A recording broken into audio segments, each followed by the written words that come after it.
The CDC and FDA just released a joint statement. I was reading it now, that is calling for a pause, an immediate pause in the use of the Johnson & Johnson single-dose coronavirus vaccine. This is after 6 recipients in the United States developed a rare disorder involving blood clots within about 2 weeks of the vaccination. Joining us now is Dr. Carlos Del Rio. He's the Executive Associate Dean at Emory University School of Medicine at Grady Health System.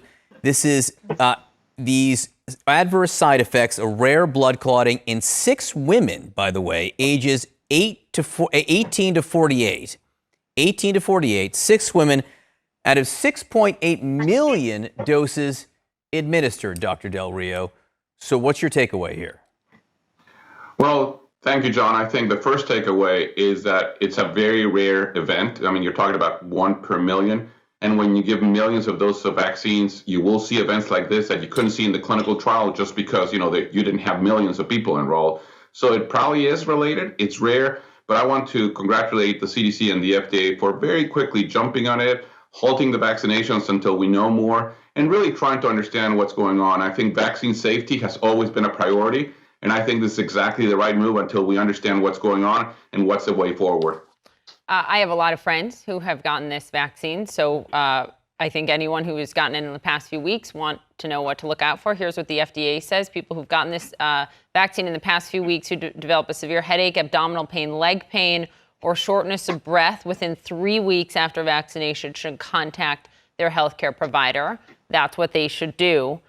Does this, though, show, Doctor, causality, right? That's the big question. Is it coincidence or causality, or do they not know yet? I don't think we know yet. What we know, and we need to understand this further, but we know, for example, there's data coming out primarily from Europe in the AstraZeneca vaccine, which is also a adenovirus vector vaccine, so it may be related to the vector. The adenovirus vector vaccine may have something to do with it. What does that mean for people? I don't put that in layman's speak for us.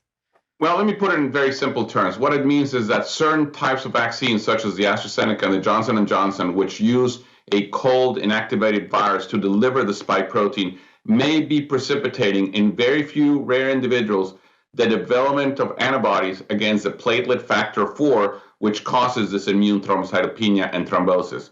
So what it means to people at this point in time is I think you're likely going to be okay. I mean, when you think about a 1 in a million event, that's you cross the street every day, you have a much higher chance of getting run over by a car. So I think what people need to be is don't freak out. I'll be going on in my life, but I would be very attuned to my body. And if I develop shortness of breath, if I develop leg pain, if I develop a headache, and I'm within 2 to 3 weeks of having had the Johnson & Johnson vaccine, I would immediately notify my healthcare provider.